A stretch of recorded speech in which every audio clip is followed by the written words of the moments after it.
Hey, ladies and gentlemen, this is Carmine Sabia for Explain America, and the White House has been in a tizzy since the conviction of first son Hunter Biden. Before we get started, please make sure you like, comment, share, and subscribe. Those little things really help us out, and they help our channel continue to grow. The White House has had to juggle since Hunter Biden was convicted yesterday of 3 felony firearm charges. Now, I think the White House and maybe a lot of pundits believed that it was never going to happen. He was never going to get convicted, and I think they were caught flat-footed. And you have to think they prepared for such a scenario, right?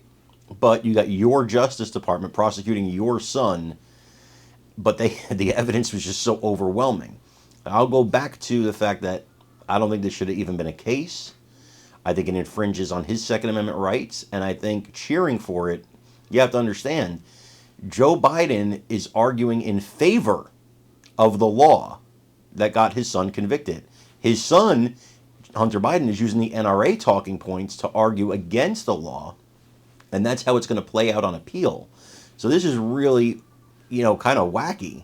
Father versus son almost. But what I'm saying to you is, at least be prepared.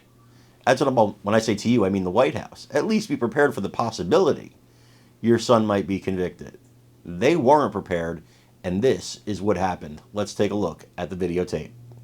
The president's son is being convicted on those federal gun charges. He was not expected to make mention of those charges, and he didn't, although there are still opportunities for reporters to ask questions of him if and when they see the president at some point along that route. The White House press briefing that was expected to take place this afternoon has now been canceled, so any opportunity to ask the press secretary, Karine Jean-Pierre, questions about the conviction that the jury leveled earlier today, there is no longer an opportunity to do that, as the president is now going to be heading to Wilmington, Delaware, ostensibly to be sharing some personal time with his family in the wake of that conviction. We know that the family has been spending a lot of time together in the lead up to this trial and during this trial, with the First Lady traveling back and forth from the president's trip in France to be there in person in the courtroom as some of the most emotional testimony was delivered. So we will see what more we get from the president, but certainly at this point, the White House is more than satisfied to let the president's own words earlier today speak for themselves, where he says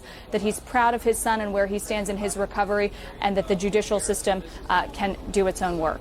And I'm paraphrasing there, but that is essentially the statement that the president has been issuing throughout the course of this legal affair. Guys.